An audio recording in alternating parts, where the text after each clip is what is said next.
welcome to the Biscuits and Blurays podcast, where we watch Blu-rays and the biscuit took a potion and made itself look very nice and handsome.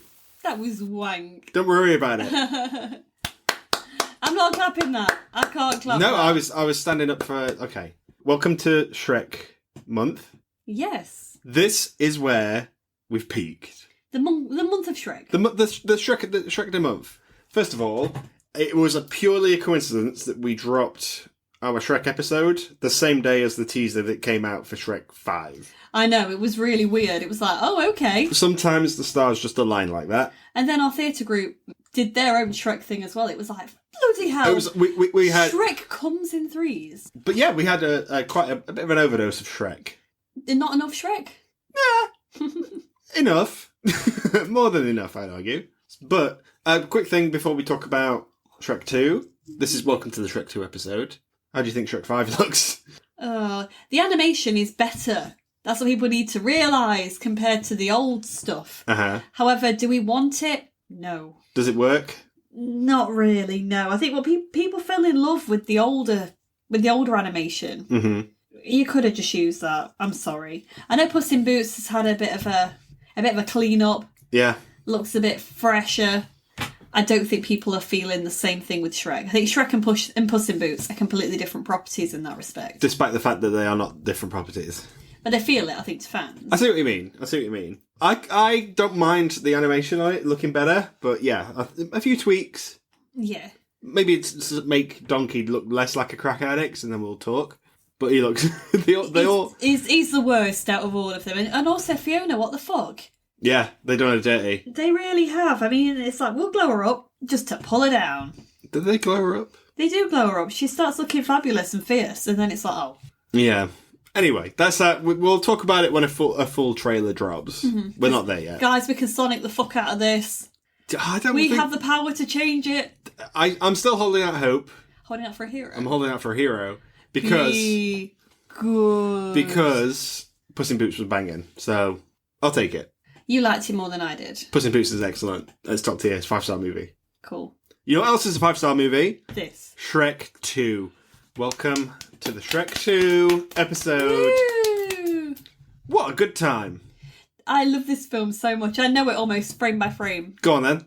Well, it starts off with Prince Charming. How many years was there a difference in this? Yeah, well, obviously. I don't know how many. Well, this was 2004, and Shrek 1 was 2001. So 3 years. And to be fair, the difference in animation just between those 3 years, I think it's really... You can really tell. We mentioned it, didn't we? We were talking about it while we were watching it. Because, 3 years has passed, but everyone looks so much better. They really do. That's how you do it, guys. You keep the love of the original while improving on the previous. Everyone looks good. They do. The humans, like human Fiona, still looks a bit ooh. I reckon she's the only one that really. I think they struggle with human Fiona. Yeah, a little bit. I think it's her face they struggle with. Yeah, it works a little bit in the first one. Mm-hmm. Here, it's a bit more like. Oh, actually, I prefer to see you as Ogre Fiona. Yeah. Were you taken to the cinema to see Shrek 2? Were you? I wasn't. No. You weren't. No. I wasn't either. I don't know why I wasn't taken to see Shrek 2. Neither do I, because I'm pretty sure I saw the first one at the cinema. I think the problem was because there's 3 years, that's quite a gap between being 11 and being 14. And when you're 14, 14-year-olds aren't going to be like, I'm going to go see Shrek 2. Not really, no. You want to be cool. Yeah. Hindsight's 2020, though, because I would have 100% seen Shrek 2. I remember watching Shrek 2 on rental with my family, and all of us just loving it. Mm-hmm. And then my mum and dad buying the soundtrack for my sister, who played it religiously. She loved anything the fairy godmother did. Mm-hmm. Was always being played in the house. So I know that first song that she sings, Nip and Tuck, here and there, da-da-da, for the perfect hair. That song's on it. That song's not on the soundtrack. It really is. Was it? Yeah, and she used to sing it.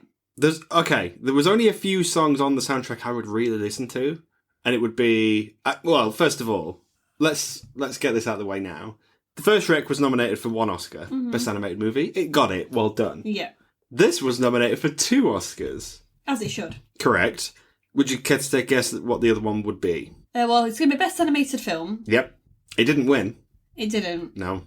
What did it win? What did it lose to? It lost to Finding Nemo. Okay. Fair? Finding Nemo is a beautiful movie. Mm-hmm. Do I like it? No. You don't like Sorry, Finding Nemo? I don't. No. Never have. Wow. It's almost like you just told me you don't have a soul or something. Oh, what? How can you not like Finding Nemo? I've never really gelled with it. I'm sorry. You don't like fish. No, I'm not the biggest Pixar fan. Okay. This is a problem. I don't mind Pixar, but I've always gone more towards Disney itself. I've always been very princess orientated. Mm-hmm. Those were the stories I grew up with and that I've been used to watching.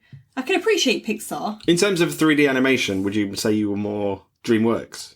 I do really like DreamWorks. Yeah. So... But again, I can appreciate Pixar. You're a DreamWorks girl and he's a Pixar boy. Living in a lonely world. So, Best Animated Feature, it lost. Mm-hmm. It also lost Best Original Song. Really? Would you care to take a guess at which song it was that was nominated? It was not that one, was it? Which one? The Fairy Godmother. Oh, God, no. Hard to say. How dare it? I don't know. I couldn't tell you which one's an original song. It surprised me. Well, go on then. Accidentally in Love. Really? Was that for the film? It's an Oscar-nominated song. I didn't know that was made for the film. Oh, what a fucking banger. Count Your Crows. It's Counting Crows. Good times. Good song. It would have been difficult to go on, okay, we're going to do All-Star in the first one. We need something to open this movie. What do you get? Counting Crows. We're just like... We've got something for you. Hold my beer.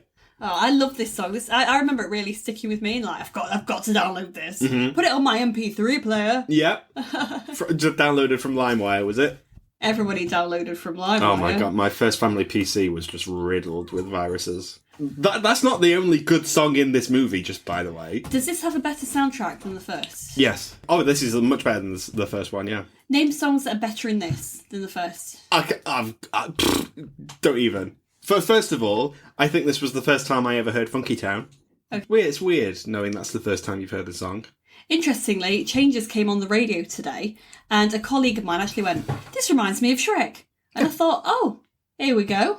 It is in Shrek. It is in Shrek, but I thought I like the fact that people hear some of these songs, especially our age that grew up watching these films, to go, oh, the first time I've really heard this is in Shrek. Yeah, I think there's just a mix of good cover versions as well, because that version of Changes is different to the original version of Changes. David Bowie. And that's also a banger. Are doing the music for Shrek 2 now. Guys, we get David Bowie impressions quite a lot in this house. Don't worry about it. Yeah, so he's sharing the limelight with someone else singing it. Banger, though. Holding Out for a Hero. We'll talk about that later on. Yeah, that deserves its whole own segment. Correct. Ever Fallen in Love by the Buzzcocks. Fabulous. I prefer this version. Yeah. Straight up. People Ain't No Good. Living La Vida Loca. That's how we end. Oh, that's a great song to end on as well. Puss and Donkey, y'all. I love their particular bit where it starts showing all the different cast names, and he just keeps doing the Living La Vida Loca over and over again. I think it's fucking perfect. Oh yeah, we end on a freeze frame, don't we? The vibes are immaculate, guys. Let's go through. Well, everyone's back. Mm-hmm. The Shrek 2. You've got to bring them back. Yes. Shrek is back. Michael Myers, not the non-speaking one, the good one. Eddie Murphy's back. Cameron Diaz, of course. Mm-hmm. But we've added more people to the roster this time. We have indeed. One of my favourite characters in the Shrek films, Mr. Puss in Boots. Oh, okay. We'll just talk about Puss in Boots. Okay. He is a great addition to this, isn't he? Yeah, I think he really fits well with Donkey. I think it was written really well. And they bounce off each other quite well as just Shrek's little sidekicks. Recently, Antonio Banderas has been in the news saying, like kids' movies... So I think someone said kids' movies are just like, what are you doing? Why are you in so many kids' movies? Mm-hmm. And Antonio Banderas has gone, hang on, they're a good time. Yeah. Sometimes you need a Shrek 2. Yeah, for every emoji movie, you've got a Shrek 2 out there somewhere. We will be covering the emoji movie, so it's weird that you brought that up. Oh, yeah. Who else do we have in this? But he's great, and I think Antonio Banderas is charismatic anyway. Mm-hmm. Or did I say charismatic? Be quiet. I always thought Puss in Boots was in this more. I used to think he was in it a little bit more. Mm-hmm. But I suppose the scenes he is in, he does make quite a big impact. This is only an hour and a half long. Mm-hmm. And in that time, it mostly follows Shrek in this, which is probably a good thing. It's called Shrek. That's it, so yeah, it's a film. In the first one, it felt like a lot of the stuff was split between Farquaad and Donkey and Fiona from time to time, but Shrek wasn't really front and centre. Mm-hmm. Now it does feel like Shrek is front and centre. Yeah, it's following his narrative a lot more, and the others are more of a side story. I think the first one, especially once we meet Fiona, we start to get her point of view more because it starts to follow the love story. Mm-hmm. And I think Donkey's not quite as grating in this one because he is sharing that time with Puss in Boots. But I like that. I agree. I think they work quite well together. I think that, other than the beginning part with Donkey, when he's being a bit irritating in the carriage, I think that Puss in Boots has some of the better comedic lines and bits in this. Do you think they were sort of planning for this to be a spin-off for them? The Puss in Boots stuff? Do you know what I didn't think, actually? Because I'm surprised a bit, like how Disney did with Timon and Pumbaa. Yeah. They didn't do adventures with Donkey and Puss in Boots. Well, you associate Shrek with Donkey. and Donkey, yeah. So yeah, it's weird Puss in Boots went off on his own. Mm-hmm. I vibe with it. Mm-hmm. And of course, The Last Wish is banging. Shut up about The Last Wish. It's a really good film. It's perfect. Near perfect, I say. Rah, everyone, James did like a grrr. John Cleese, Julie Andrews. Mm-hmm. They play the Queen and the King. They are a believable royal couple. Yeah. Julie Andrews especially. She was born to be a queen, guys. No, that's your love of Princess Diaries coming through there. But she is a queen. Yeah, absolutely. She's not given much to do. No. It is John Cleese doing a lot of the heavy lifting with those two. Yeah. I don't mind that, but I don't love that character. Are you supposed to, though? I don't know. Mm-hmm.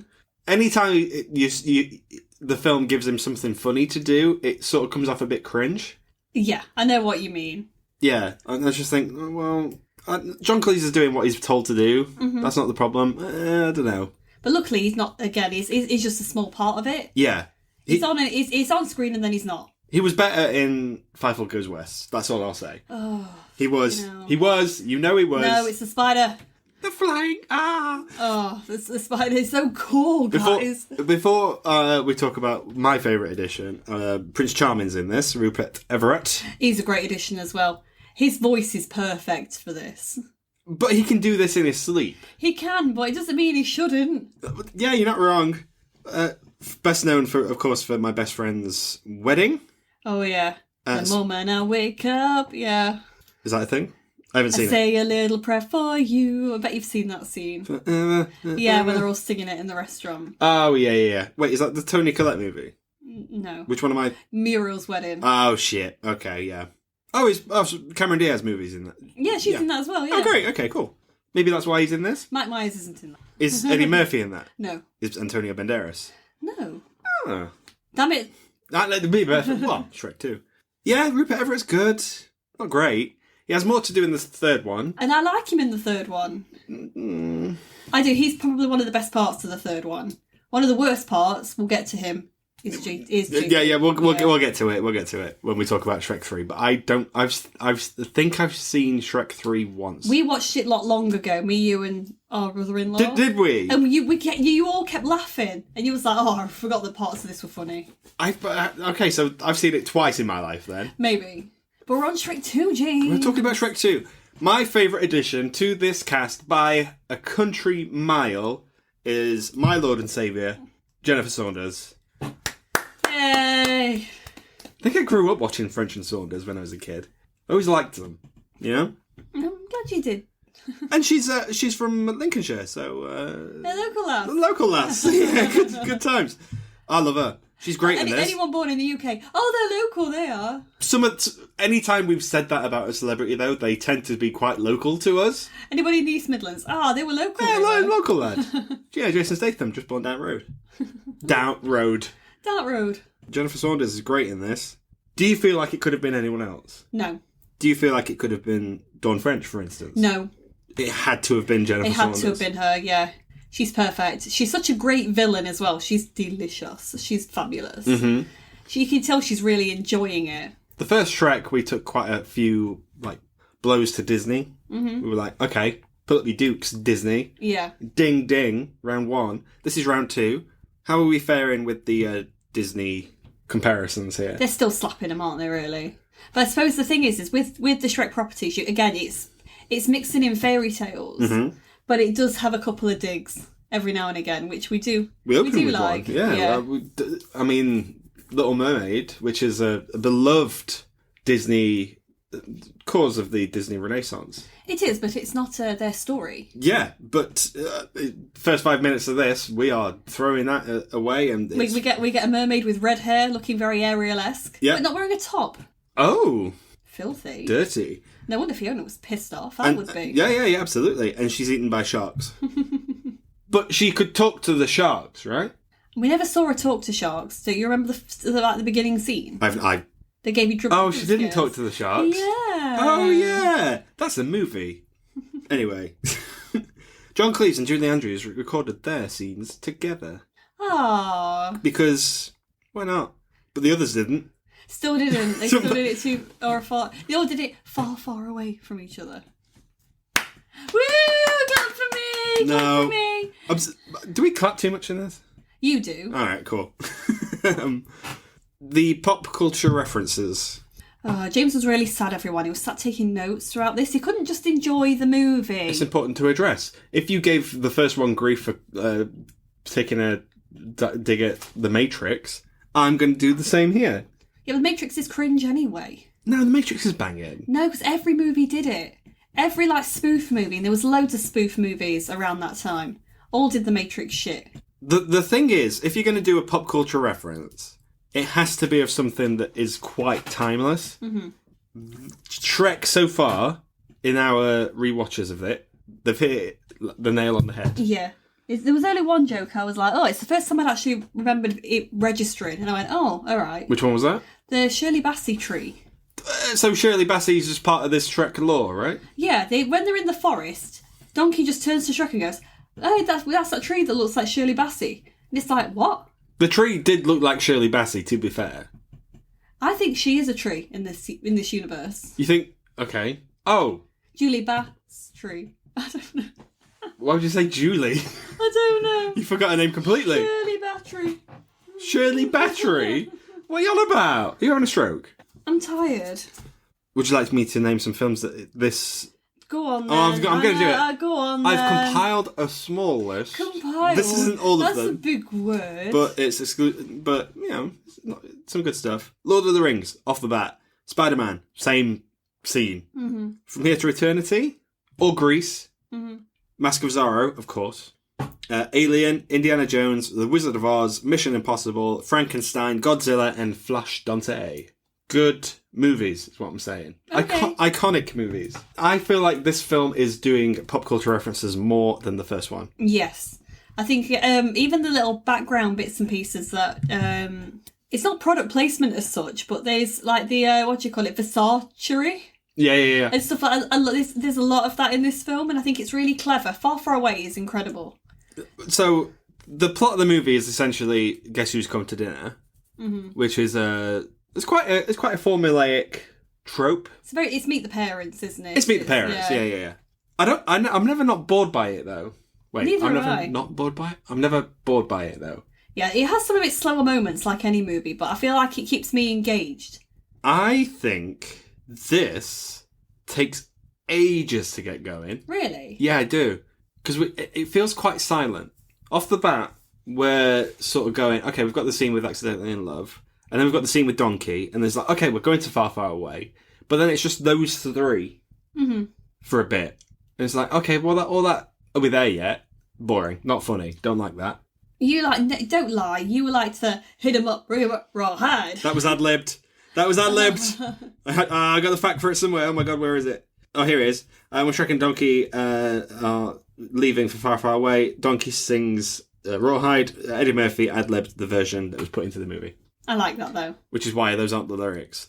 Which, when I put Rawhide on in the car, I think. Yeah. You were singing this version of Rawhide. I did. And you looked at me like, you was like, how dare you? It's like, it's Donkey's version. Do you know what film also features Rawhide? Blues Brothers. Yes, and... No. Fievel Goes West, which is a John Cleese movie. It all connects, is what I'm saying. Fuck off. We're never far from Fievel Goes West. We should be, though. Everybody should be about 5 feet away from it at all times. Okay. The writer of the original Shrek died while this was in production. Oh, that's shit. I don't know why I thought we'd sort of I'll bring you back down to earth. Cheers. Yeah, thanks for Yeah, that. don't worry about it. Jennifer Saunders provided her own singing in this. She's a queen. Now, last episode, for some reason, you decided to just go full smash or pass on it. For about 5 minutes, we were talking smash or pass Yeah. about the characters from Shrek. Mm-hmm. In this one, we get different versions of the same characters. Mm-hmm. So, welcome back to Another episode. Smash or Pass. Smash or Pass. Are you one of those people who fancy human Shrek? Yes. You are? I fancy both Shreks. Whoa. Don't you? Yes. No, really? Did you get... He's an alright looking gentleman. Yeah. And he's still got a bit of a dad bod. I like that. Okay. It's donkey, though? No. Okay. I don't think so. Do you not like him as a stallion? He's not how I prefer to see him. I prefer to see him as donkey. Okay. I feel like his face is a bit weird. I think the problem is I was just getting... said before about the animation, it's better in this one. And I said just before he turns into the stallion, donkey's better in his face. And then straight away, it was like, stallion. Stallion. And I miss that. Yeah. And I was getting so used to seeing donkey like that. Mm-hmm. What about you? What's the question? Stallion. Smash or pass? Pass. Yeah. Not for me. Puss in Boots. Smash. My God. Smash. With or without the boots? You can leave the boots on. For me, you can leave the boots on. Yeah, absolutely. Prince Charming. Pass. John Cleese. Pass. Julie Andrews. Smash. Would you have liked to seen more of those secondary characters do more here? I feel like they do enough in this, because I think if you'd have brought them in too early, they'd have started hindering the story. Because we've got the fairy godmother who you never said smash or pass to. Smash. Because she's in this, and then we've got the whole kind of storyline with them, it makes sense that they kind of come in for that final battle. Right. Because it adds a little bit more to it than it just be literally Shrek facing off against her. Do you think these films are starting to get too many characters? I think that's why people like it so much, though. Okay. I feel like it's the next one where I think it starts to become problematic. Because some of the background characters in Shrek are quite memorable. Mm-hmm. Like even like in the what do you call it? In the Poison Apple. Oh yeah, like Captain Hook and stuff like that, and the ugly stepsister and yeah, they're really memorable characters in the way that they're designed, and they get a few lines, and they're great, and people can recognise that they're from Shrek, and I think they are still quite loved. Mm-hmm. Whereas I think in the next one they start to add in more characters. Yeah, and I don't like it, and even the one after that, I was the same way. Forever After is a bit too crowded for me. Yeah, they're starting to get a bit too many that they're bringing in. Yeah. And they've had some come in and out. I feel like this one's just about right. It's the perfect blend. Yeah, it's part of the fairy tale characters we already know and love. So, for example, like the Three Little Pigs and stuff like that, we can recognise them anywhere. Uh-huh. Because a lot of us already know the stories. Mm-hmm. The core characters, I think, are perfect. Yeah. Don't change them. Okay, great. But they change themselves. Stop it, guys. That's the plot of the movie, sort of. Changes! Yeah.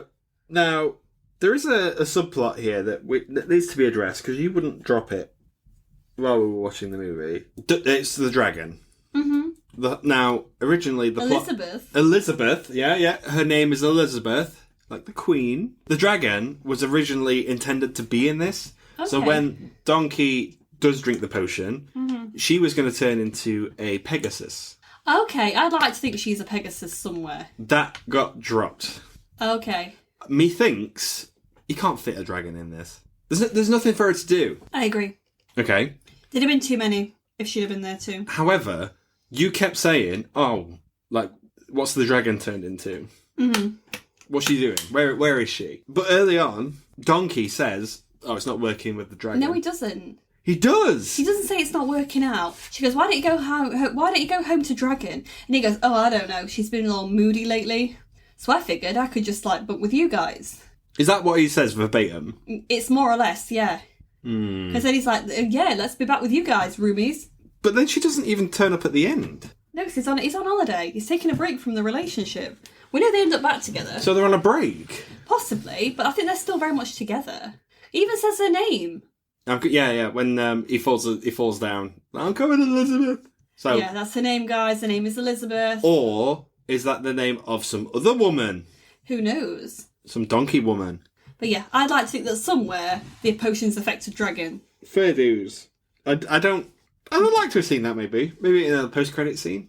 Maybe. Yeah, that would be fun. But I think that otherwise, yeah, there was no real place for dragon in this. Yeah. Well, she doesn't talk either. No, and also if you've got a dragon against a fairy godmother that are both flying and stuff like that, it's going to get complicated and weird. I think you're at the risk of repeating yourself. Yes. I think you're at the risk of repeating yourself. So, do you see what I did? Oh. Because... I want to go to bed. Because with Farquaad, we took him down with a dragon. Mm-hmm. We can literally do the same thing here. Yeah. So probably best to steer clear of that. Mm-hmm. Good creative choices is what I'm saying. Speaking of creative choices, there's a scene in this that is so spectacular, Shrek-tacular, I should say, that it needs to be addressed. It needs to be studied. I think people do. I think people do genuinely study it. As it should be. People have probably written dissertations about it. Do you know what? I bet they have. And I'd love to read some. If you've written a dissertation about the scene we're going to talk about now, send it to us. Send it to us, because I'm genuinely interested in reading that. I need a hero. I'm holding out for a hero. Till the end of the night. Shrek, in there's a few action scenes in this, not many. Mm-hmm. We've had one with the ever fallen in love with someone, ever fallen in love with someone, ever fallen in love. Yeah, that's in the potion factory. That's quite good. That's quite spectacular anyway. It is, yeah. It ends with doves. It's very John Woo. This, however, I need a hero. It's a montage and it's fabulous. It's so exciting that I get an energy. Riled up. It's something you can't explain. I imagine other people are like this as well. Are you like this? Absolutely. And there's a lot happening in this as well. Mm-hmm. And it fits perfectly with the music. And I just love it. Yeah. I think it's great. Jennifer Saunders did do her own singing in this. Mm-hmm. So, well done, Jennifer Saunders. Well done. She's got a cracking voice. She's good, yeah. Yeah. When you search for the Shrek 2 soundtrack nowadays on Spotify or any other streaming service, you cannot get Holding Out for a Hero. No, but I used to have it on C of the D. Yeah, C of the D. I also did. It was on there. Yeah, it was. But why can't we get it on streaming? I don't know. I wish we could, guys. Sort that out. Yeah. Bonnie Tyler. Let go of the rights for just 5 minutes. I mean, come on. If James could get the Five All Goes West shit on Spotify, we should be able to get this. It's only a matter of time before we get Jennifer Saunders' version of Holding Out for a Hero. It's so good. It's too good. It starts slow. It starts so nice. It starts slow because Fiona's really uneasy. Mm-hmm. Fairy Godmother's kind of doing it as a last minute ditch attempt because Fiona's fed up. She's trying to leave the ball. Charmy's trying to seduce her with a dance. Mm-hmm. So it starts off quite slow while they're initially starting to dance, and as soon as it builds up to the I need a hero, the tempo completely changes, and we see Shrek. Yeah. Majestically riding Mungo. Who is a big old gingerbread man. Also, the Muffin Man lived on Drury Lane. So... It really did. Who was married to the Muffin Man? She's married to the Muffin Man. But who's she? The Muffin Man! do you know what I mean? I never get that rhyme. Anyway, so we've got that happening, and then this whole song and dance number is continuing. We kind of see that power struggle. We kind of see the struggle between Charming trying to kiss her, and she's trying to back away because she still knows there's something wrong. It escalates quite well because there's all the stuff where they have to get into the castle anyway. Yeah. So Mungo's helping break in, and then he's doing his fucking Terminator 2 shit in the moat. Yeah. Good times. And one of my favourite bits is when they're trying to put the hot milk on him. And there's like, more foam, and he's wearing it like a helmet. No, it's like a wig. It's like a wig, yeah. And then we're in the castle, and then we've got guards coming in to try and stop them, but Donkey just jumps over them. Yeah. It's done so well. Plus the boot stops, he's like, I'm going to repay my debt. We all know how you feel about cats. Mm-hmm. Cute? Oh my god, so cute. Uh-huh. And he's an orange cat as well, so he's a bit of a dig. What's this thing with orange cats? Orange cats are they're a dig. For real? They're known to be... All cats are dickheads, really. Yeah. But we love them. We? It's universal. We love the cats. Okay, cool. But it's because cats are so aloof. They do what they want. They don't give a fuck. Yeah. Dogs beg for your attention. A cat's like, you can give it me if you want. That's very jellical. Is Luna jellical? No.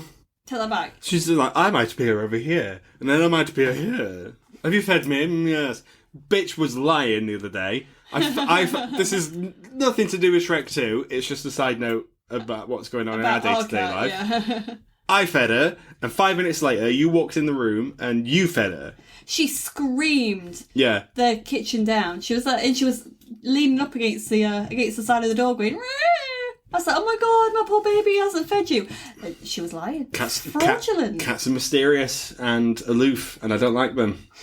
Yes, you do. Yeah, she's alright. I've got plenty of photographs of you and that cat. Yeah, but then we're in the castle, and then Puss in Boots does his last stand, and it almost sort of like ends with them kissing because of the potion that the king swaps out. We get this wait, kiss her now, because we all think that they know of the plan because they've overheard it already. Mm-hmm. We think we've seen her drink the tea, but we're not too sure if Dad's done the old switcheroo. But then they play a Weakest Link sort of noise, like dun-dun-dun-dun-dun-dun. Did they? Yeah, before he kisses her. I'm pretty sure that was just in your head. No, they do a dun-dun-dun-dun-dun-dun. Okay. That's the official noise that they make. Do you like that Fiona knows that isn't Shrek, all along? Yeah. It's like a love that people know each other. Yes. That's the message of this movie. Yeah. No matter how he looks, she knows who her real husband is. She knows who she fell in love with. So that's why when she sees Charming, she knows that's not the man she fell in love with. I think that's a bad plan on Prince Charming's part. He's just too different to Shrek. Mm-hmm. And his acting's poor. But you'd give it a go. Yeah, and he's just too much himself, like the showboating and stuff he does. Shrek would never do any of that, ever. Mm-hmm. It shows he knows nothing about Shrek. Yeah. Also, I think he's so arrogant and up himself that he thinks Fiona would just fall for it. I'm so charming. She's going to like this. No, that's not who she is. Mm-hmm. She's falling in love with somebody else, not you. Yeah. And I'd like to think that, if he actually had been the one to have woken her up, I think she'd have got fed up of him really quickly. It wouldn't have been true love. There's a dark timeline for this somewhere where Shrek goes there and Fiona's not there. Because she's already off with Prince Charming. Do you think Shrek and Fiona are destined for each other? Yeah. Eventually they find their way? Well, we see that anyway, don't we, in the last one?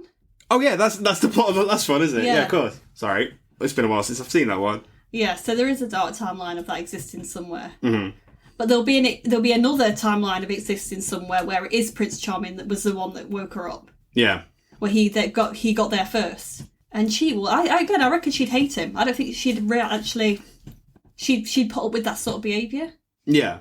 I want to talk about Fiona a little bit. Because as these films go on, she gets progressively... Maybe not the last one, but in these three, the trilogy, she gets slightly less interesting. Yeah, she gets a bit more mild. So in this one, she's not the feisty princess as much. She has to kind of fend for herself. Mm-hmm. She's back around her parents again, so she almost kind of... What's the word? You have that personality thing where you can slip into it. She acts different. She almost regresses. She acts differently a bit around her parents, but she still stands up for herself. Yeah, like she's a kid again. Yeah, almost. Yeah. I mean, I'm not being funny. What they did to her, I won't be forgiving that. It was for her own good. Why did they have to lock her there for that fucking long? It took a while for people to get there. Why could Prince Charming, who already lived in far, far away, just give her a fucking kiss when she's of age? Why did he have to go and battle a dragon for her? But she had the curse. Yeah, the curse didn't say lock him up in a tower. But is this not... I always assumed, and I could be wrong, I think I am, that the curse was placed by the fairy godmother to get Prince Charming to eventually go and rescue her.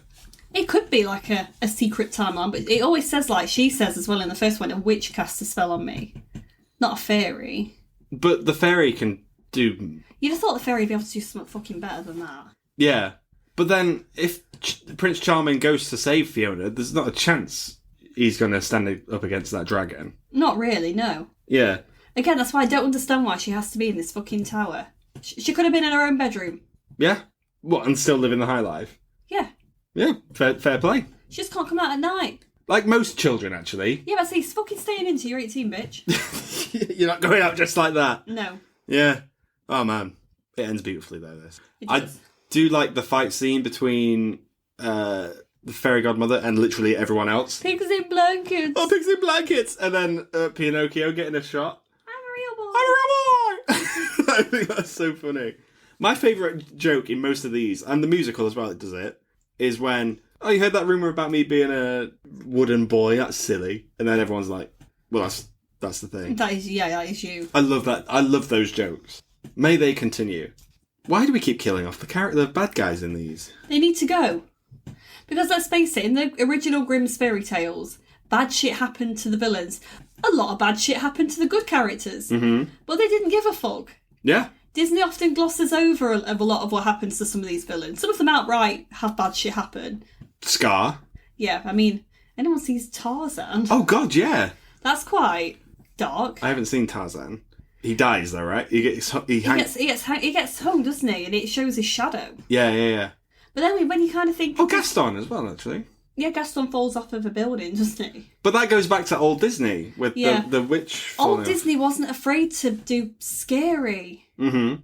Would you like these villains to be a bit more...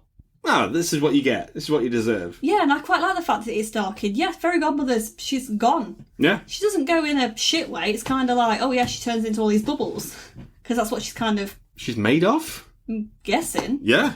I mean, she didn't melt. It could have been worse. Skin could have fallen off. I want to see that cut of this movie. You do? Yeah, straight up. Just see the Fairy Godmother just melting. Anyway, good times. Shrek and Donkey transform back. So does Fiona. Mm-hmm. She chooses not to be with sexy Shrek because Shrek is sexy all by himself. Do you think there was ever a point in DreamWorks where they went, shall we keep them sexy? No. I think because the property was already so popular with them as they are. As ogres, yeah. Yeah. That's kind of the point of them, I guess. Yeah. Yeah. Sometimes love ain't always pretty. And then we end on Living the Video Loca. Good times. I think it's great. But after this, James put on Far, Far Away Idol. Now, I'm so glad you brought it up because we didn't talk about it last episode and we need to. The first two anyway, have always had on the DVD or video or whatever, a little bit afterwards. Yeah, you got a bit of extra animation and the characters sang. Yes. Not gonna lie, this is not a patch on the karaoke party of the first one. I agree. Because we've got the inclusion of Simon Cowell. And he's just not cool. And that's pop culture that I think that ages it. Yes. However, the first one had the dance party, ogre dance party swap. And that's great. That's perfect. Those are good songs that they do. This not so much. No. I can't remember if they did it for the third one. I think maybe they were getting a bit more like Scared Shrekless and Shrek the Halls and stuff. Yeah, so I think they went more the little... Straight to DVD stuff. A little mini, like straight to Netflix. Yeah. And I'm not gonna lie, I like the Shrek Scary Stories. You showed me that. I showed you the Exorcist episode and you liked it. The Shrek'cist, thank you. Yeah. It's Pinocchio who's possessed. That was a good time. I might watch that again. We should watch the whole thing. Yeah, okay. What other ones did they do? I think this one where they think somewhere's haunted by Lord Farquaad's ghost and stuff like that. It's quite good. Is Farquaad back in it? I don't remember him being back in it. I could be wrong. Damn it. Just a quick thing. Have you seen John Lithgow's reaction to the Oscars recently? No. You know when the people who won for Emilia Perez started singing? Oh. I think he turned to the camera and just pulled like a... Oh. People have... Do you know what? That shit's trending, isn't it, at the moment? Everyone's like, I'm still having cringe nightmares about it. Why did she start singing? Because she's a fucking idiot. No one cares. Yeah. Oh, no. I hope she's haunted for that forever. Oh, she will be. Oh well. Oh, well. And well, guys, Wicked will win that next year. Yeah. And then we'll fucking sing again every time it wins something. Yeah. Anyway, this was Shrek 2. Good times? Yes. Do you think it's better than Space Jam? 100% yes. I'm going to ask you a different question now. It's much more important. Will I marry you? You already have. Oh. Do you think it's better than Shrek 1? Yes. I agree. Why do you agree? I think it's more fun. Mm-hmm. I think the villain's quite good. Again, we get a little bit... We have to sort of push on a little bit through the start of it. Mm-hmm. But that, from the middle of it onwards, pretty solid. Is it from when we get the inclusion of Puss in Boots? Does it all start to change for you? Yeah, no, it really does. It's like a breath of fresh air. It's like a cat of fresh air. Is that a saying? Quiet. Okay. Why do you think this is better than Shrek 1? I think the characters are better. Like I said, I like the animation. I like the soundtrack more. Mm-hmm. I like the story a lot more. Okay. I like the fact that I already know these characters. I'm I'm already invested in their love story. And I'm genuinely interested in where it goes, and I think the payoff's great. Okay. Fair reason. Not to say that Shrek 1's a bad movie, though. Oh no, Shrek 1's great. We've gone 5-star. I gave first Shrek 5-star. I didn't. I think I gave it 4 or 4.5. And you've given this 5? Yes. This is a 5-star movie, Yeah. correct? Yeah. Well, it's all going to fall off from now. No, none of the others are ever going to be as good as this. But I think there's elements in the next one that are good, but the whole story isn't great. From what I remember. And again, we get a character included that we don't need. Well, I'd argue we get 2 characters we don't need. Merlin. Okay. Oh, yeah. He's not in it a lot though, is he? No, but he's fucking annoying when he is. We'll talk about him then. But fucking, I'm not looking forward to Shrek 3. I hate Shrek 3, I think. Okay, I can hate something you've only seen Twice, yeah. We'll have to see. I enjoyed it more the second time around, I guess. But yeah, we'll see. I have to watch it in its entirety. Okay. But Shrek 2 is gold. Better than Space Jam. Hooray! Hurrah! Thanks for joining us. Go and watch Shrek 2 if you haven't seen it recently. It's banging. I know, just reacquaint yourself, or if not, at least with the Holding Out for a Hero scene on YouTube, because it's gold. It's 5 minutes of pure adrenaline / sexiness? Yeah. It's a sexy movie. It's a very sexy movie. Okay, good. And it's better than Space It's a Jam. movie full of smash. Oh! See you next week, folks. Bye! Bye-bye.